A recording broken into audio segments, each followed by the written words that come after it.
In India, who you are determines how you can adopt. So if you are Hindu, the law is different. If you are from some other religious community, then the law is different. If you are a Hindu, then the law that is applicable upon you would be Hindu Adoption and Maintenance Act 1956. For any other religious community, the law would be Juvenile Justice Act 2015. If somebody wants to adopt a child, is there an age difference which is also mentioned?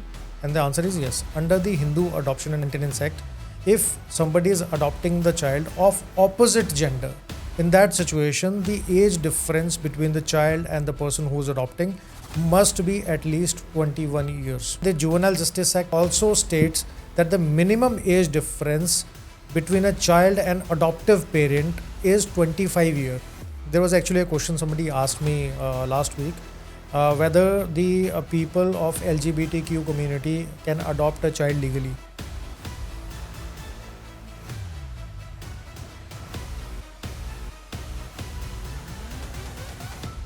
Hi and welcome to this second episode of Who Can Adopt as per Indian law. Because law of adoption is a bit confusing, a bit exhaustive since the welfare of the child is at stake.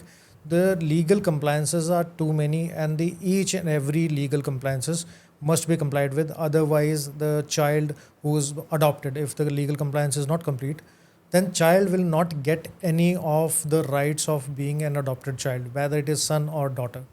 In the last video, we talked about the history of law of adoption, how it is applicable to Indian scenario, and we also went into certain aspect of the dispute between Rani Lakshmibai and the British people, because the adoption was one of the major concerns over there as well. In today's video, I am going to talk about two aspects. First, who can legally adopt a child under the Indian law? What is law for Hindus and what is law for any other community or religious people? And second, which child can be adopted as per the Indian law itself?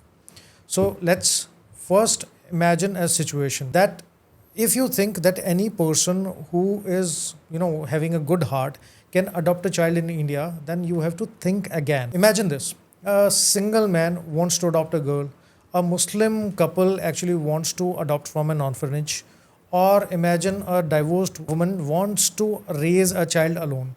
Now, can they legally do it? This is the biggest question. The answer is yes, but only if they actually navigate through India's complex dual track adoption system, and that too correctly. Every step must be followed.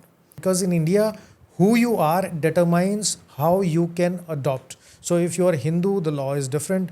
If you are from some other religious community, then the law is different. So there are dual legal pathways for adoption in India.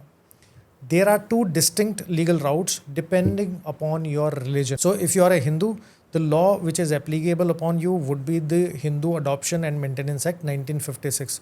In short, HAMA.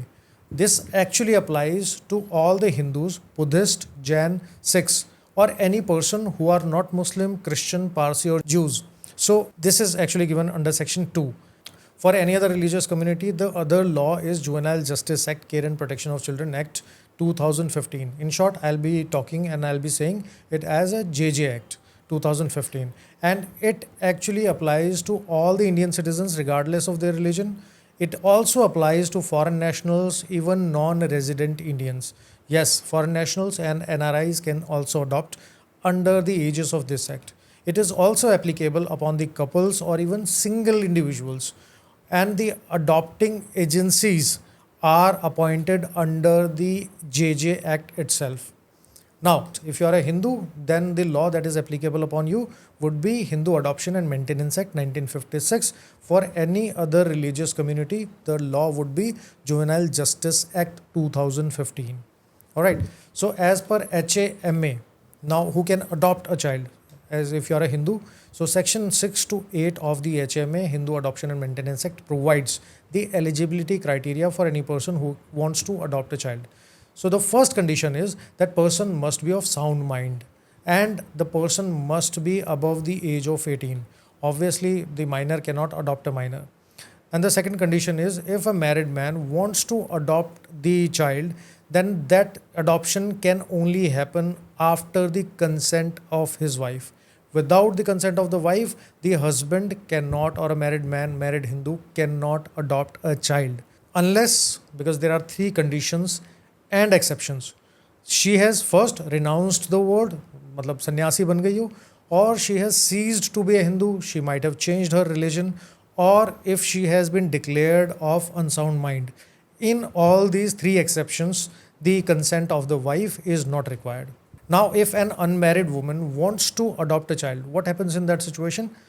Unmarried woman in India, especially a Hindu woman, can legally adopt a child of either sex. She can adopt male child or a female child, both. While a married woman, if she wants to adopt a child, she cannot adopt a child independently under the aegis of Hindu Adoption and Maintenance Act, unless her husband is legally disqualified. So earlier I talked about the conditions or eligibility criteria of the husband. If he is legally disqualified, only in that situation a married woman can adopt a child independently. Otherwise, without the husband's consent, she cannot adopt. So the next question would be, if somebody wants to adopt a child, is there an age difference which is also mentioned? And the answer is yes. Under the Hindu Adoption and Maintenance Act, if somebody is adopting the child of opposite gender, in that situation, the age difference between the child and the person who is adopting must be at least 21 years. Most importantly, only one child of each gender can be adopted under the Hindu Adoption and Maintenance Act. So, next question would be, if you are not Hindu, then what would be the situation? Then in that situation, the adoption can only take place under the Juvenile Justice Act 2015. I talked about it earlier also. So it has certain rules and regulations, and it is applicable to all the people of all the religions, even the NRIs as well as foreign nationals. So the eligibility criteria under the JJ Act is given under Rule 5 of the Adoption Regulation 2022. There is an agency called CARA. The rule says any single, divorced or married individual can adopt a child. Single women may also adopt a child of any gender. Single man cannot adopt a girl child. It is given under Rule 5, Sub Rule 2. So prospective adoptive parents must be, first, the physically, mentally and emotionally stable. Financially, they must be capable of raising a child. They must be motivated to adopt, and there must not be any criminal record. Alright. As far as the marital status is concerned and age gap is concerned, as there is a age gap which was mentioned in the Hindu Adoption and Maintenance Act also. So there is this same condition has been given under the JJ Act also. So marital status says that for the husband and wife who are trying to adopt a child, there must be at least 2 years of stable marriage that is required for adopting as a couple. So if a married couple wants to adopt a child, there must be 2 years stable marriage. So without lapse of 2 years of the marriage, the adoption cannot take place. And the Juvenile Justice Act also states that the minimum age difference between a child and adoptive parent is 25 years. Under the Hindu Adoption and Maintenance Act, it was 21 years. In the JJ Act, the difference is 25 years. There was actually a question somebody asked me last week, whether the people of LGBTQ community can adopt a child legally.